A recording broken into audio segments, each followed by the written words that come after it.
Harley Quinn, Season 5, Episode 10, or our season finale. Nothing like therapy to finally decide you need to end it all. All that and more after this.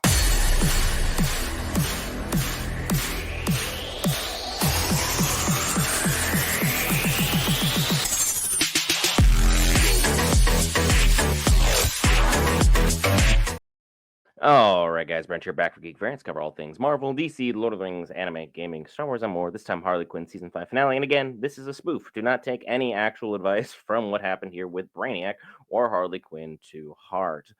What needs to really be reiterated with this is, am I the only one that felt like this was kind of a limp in for a finale? Because the last 2 or 3 episodes have actually been pretty good, but again, the rest of the season, in my opinion, and everyone's entitled to theirs. Hit me up in the comments below saying how wrong I am, which I'm sure can happen.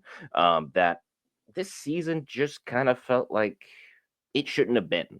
Like it wasn't really necessary to the Harley and Ivy story, but again, for all intents and purposes, continues to happen, whether it's giant fanfare or just people behind, DC continuing to push this. But we'll see if things get continually better because this is the last season that James Gunn was not officially involved.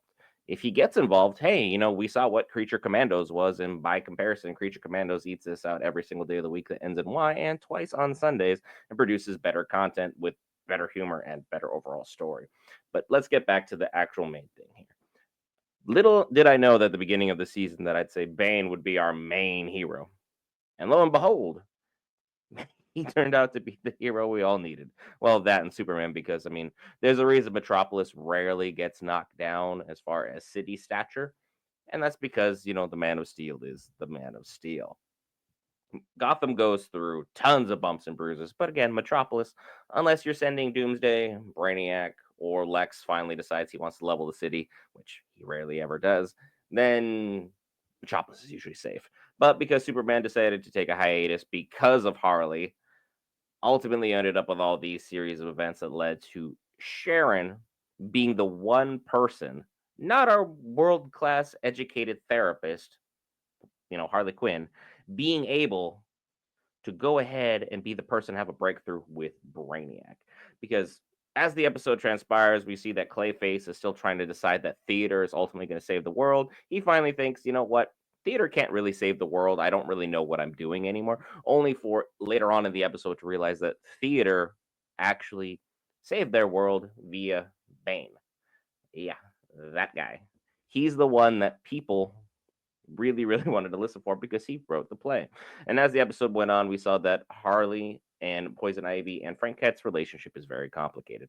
Harley was ready to just throw Frankette away if it meant saving their lives initially. But Poison Ivy, by talking her down, was kind of like, look, this is still my kid. I still love her. I can't even be rude to her in a fake gesture. It doesn't really work out that way. This isn't the parent I want to be. And they talk about, withholding love and all that, and only for Sharon to be like, yeah, I withheld love from you and see how you turned out. Not not again good parenting advice, not again good real life advice, but just them saying something that happened along pertaining to their story.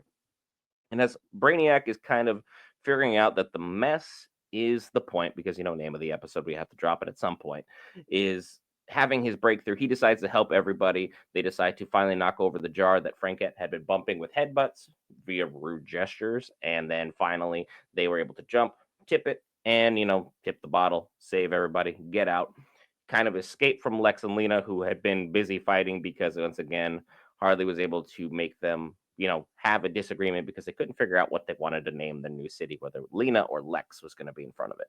And both are pretty terrible as far as names go. So just push both of those off to the side and let's not do that. But again, Sharon is once again able to save the day. Brainiac is able to eventually get boosted via Poison Ivy up to the gun of sizing, which either shrinks you or makes you larger. Ultimately, he's able to shrink Lex and Lena, who end up getting thrown off to a train track and then later eaten by Frankette, because why not? Why not? Brainiac then makes everybody go back, grows them in size, and of course there is the usual joke via Ivy where we have to discuss, bust size, because I guess there's nothing else really going on with the plot, so they've decided, hey, distraction. Look at this.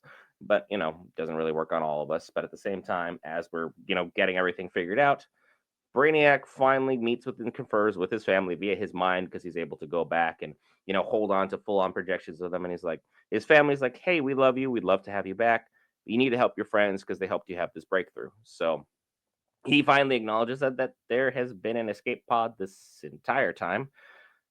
The whole crew, other than Brainiac, decides, hey, we're gonna get out of here. And Brainiac, while still on his crash course back to his home planet, ejects him from the pod as he ends up in a fiery destruction upon his home planet. So RIP Brainiac, hardly knew you, but it was an interesting iteration of you to say the least.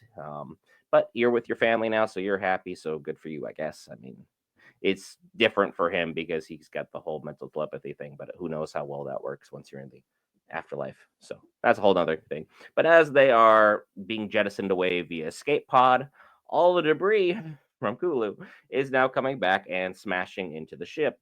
Frankette is able to provide them oxygen bubbles for a temporary time because plants can create oxygen, but how well that actually works in space, do not try it. But again, if you made it out to space and you're watching us, what the heck? What are you doing out there watching this? We appreciate you, but shouldn't you be doing something else?